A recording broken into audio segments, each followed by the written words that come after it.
welcome to another video. My name is Angie and in today's video I'm going to talk to you about how to get started in wearing vintage fashion.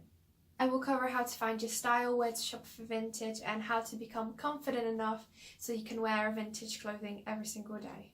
Finding your individual style can be tricky. It might take months or even years for someone to develop their own sense of style, especially if you're a teenager or in your early 20s when you are still sort of finding and creating yourself. Wearing vintage means different things for different people because obviously people prefer certain decades. So when you first get interested in vintage fashion and vintage style, you will likely gravitate towards a certain era. So for example, 1950s, 60s, 70s, 80s, etc. So first thing you need to think about is what era do you gravitate towards? Is it the 1950s, poodle skirts, pin-up hairstyles, curls, etc., red lips? Or is it sort of 1980s, mom jeans? Is it something in between? Is it 1960s, micro minis, 70s, sort of bohemian style? Whatever era you gravitate towards is a good starting point. So I'd recommend you guys to get on Pinterest. I use Pinterest almost every single day to find inspiration, to find new images of ordinary people, film stars and singers, artists, etc. from the 1960s and 70s. You can create loads of different boards. So for example, if you want to discover new vintage hairstyles, you can create your own hairstyle board and add different hairstyles that you like. You can do the similar thing for shoes, dresses, tops, etc. On Pinterest, I like to find certain actresses or singers who I admire from the 1960s in particular and sort of create a board for each person. Another thing I'd recommend is following Instagram accounts. Here are some of my favorite vintage accounts. They're mainly 60s, 70s vintage, so it's not for everyone, but that's just my cup of tea. Instagram is a great way for people to show the world what they have in their wardrobes and get inspired by other people as well. I think the vintage fashion community in particular on Instagram is amazing. People leave really sweet comments on my pictures. I do the same, and it's an uplifting community and it feels very welcoming, so I really recommend getting on Instagram and following some really good accounts. So once you've established which kind of era you gravitate towards, what's your style, aesthetic, you have to sort of consider comfort. Starting with shoes, obviously the heel height or if they're platforms, you have to consider the comfort and buy shoes which will not ache your feet. Most people don't tend to wear high heels every day, but for sort of 1950s outfits, a lot of the pin-up styles do feature high heels. The same can be said for 70s platform sandals and shoes, but there are also alternatives. I tend to wear low heel shoes and boots because I find them the most comfortable. Certain vintage fabrics can be stiff or itchy, so that's another thing that you should consider. How sensitive your skin is. My skin is very sensitive, so even if it has a slight itch, I cannot wear something like that. You should also consider hemlines, so if you are interested in 1960s and 70s styles, when wearing obviously the really short mini dresses and skirts, sometimes you might flash someone, so obviously you should probably wear shorts underneath. They used to make matching shorts for the micro minis, which I find really cool. So with regards to where to shop for vintage clothing and accessories, I recommend using the internet.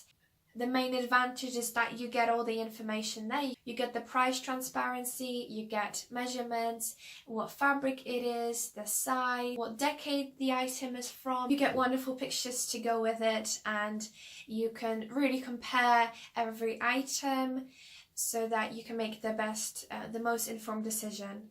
However, the biggest disadvantage when it comes to vintage shopping online is that the prices tend to be a bit higher than you would find in normal stores. As a vintage seller myself, I believe that vintage clothing should be affordable and accessible to everyone, and it shouldn't be just for the elites. So I try to lower my prices as much as I can. The main websites I would recommend are Etsy, eBay and Depop. On there you can find vintage original items as well as reproductions. For those of you who don't know, reproduction clothing is clothing which has been produced as new and has been created in the style of a particular decade, such as the 1950s, 60s, 70s, etc. If you are looking to wear vintage style pieces which are new, then I recommend Collective Clothing, Pop Boutique and Modcloth, which isn't available in the UK yet. If you are looking to shop on a budget, then I also recommend looking into charity and thrift stores, used clothing stores and car boot sales. A lot of people don't know whether something is new or vintage, so they would sell it without really knowing the value, but you can really get a bargain if you're lucky.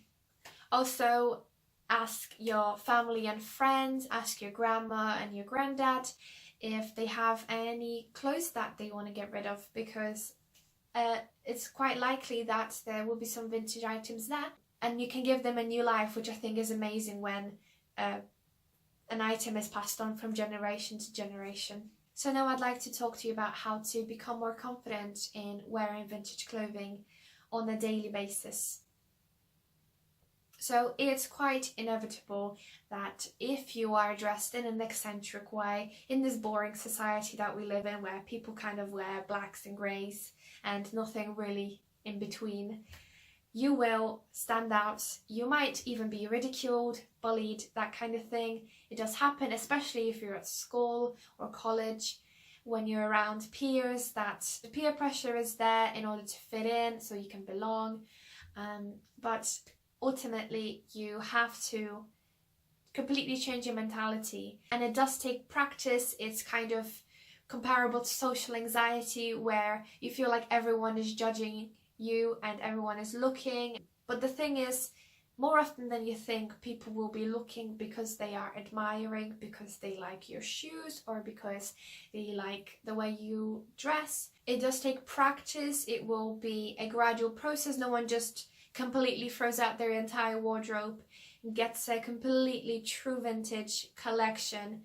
No, it doesn't work like that. It takes probably years for normal people who, who don't have an excess amount of money to spend on vintage clothing and accessories. I have started my vintage collection when I was about 17. I think I had 3 dresses. 2 of them I've sold now because they don't fit me anymore.